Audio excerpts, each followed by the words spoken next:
کمیته دین تنظیم عنعنه و جشن و مراسم تاجیکستان روز 8 مارس سال 2024 خبر داد که در موافقه با خدمات ضد انحصاری حکومت تاجیکستان ارزش خدمت رسانی ها برای موسم حج سال روان 50,000 سومانی معین کرده شد. امسال نرخ راحت حج اساسی نظر به سال گذشته که نرخ سفر حج 59,000 سومانی مقرر شده بود 2,000 سومانی یا تقریبا $180 ارزانتر شده است. کمیته دین در اطلاعش گفت مبلغ مذکور برای خرید بلیط هواپیما، اجاره مهمانخانه در شهرهای مکه و مدینه، تامین 3 وقت خوراک در دوام سفر، خدمت رسانی های راهبلدان، تامین شرایط اقامت در مینا، عرفات و مزدلفه، پرداخت مبلغ قربانی، تامین نقلیات برای انتقال حاجیان در مسیر جده مکه مینا، عرفات مزدلفه، مینا مکه مدینه، تشکیل نقطه های طبی در مکه و مدینه و تامین آنها با مواد دورواری، سغرته، پرداخت باج دولتی، تامین حاجیان با کتاب درباره مناسک حج و تهیه بیج که استفاده می شود.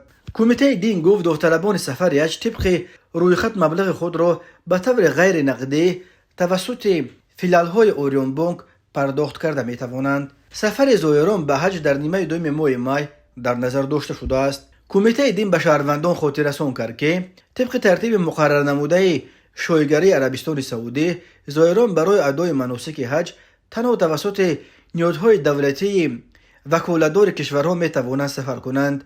این اشاره بیهوده نیست، چون که بنا به مشاهده کمیته دین امروزها شرکت‌های سیاحی و افراد علاهده از کشورهای دیگر با تبلیغات گسترده توسط شبکه‌های اجتماعی مردم را برای ادای مراسم حج در سال روان دعوت نموده ایستادند.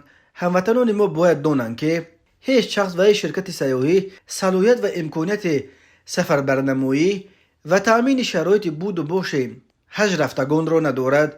تبلیغات چنین افراد تنها با هدف تخلف و فریب ساکنان برام مانده شده است. گذشته از این طبق ترتیب نو جاری نموده شایگری عربستان سعودی به افرادی که با راه‌های غیر رسمی برای مناسک حج سفر می‌کنند جریمه به اندازه 50,000 ریال یا $13,300 امریکایی، حبس به مدت 6 ماه، این چنین اخراج با محرومیت از حقوق واردشوی به شایگری عربستان سعودی به مدت 10 سال تهدید می‌کند.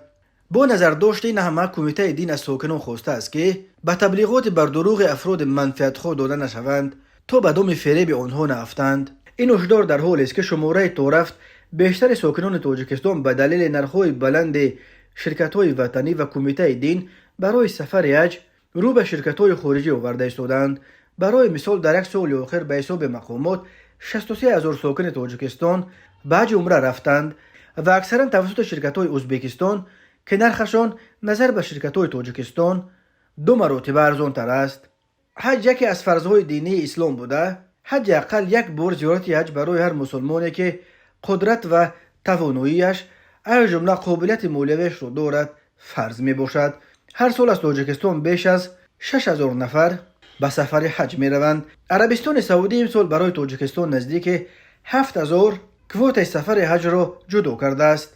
این به استثنای هزاران نفر است که هر سال برای ادای حج عمره یا حج خرد به مکه و مدینه می روند.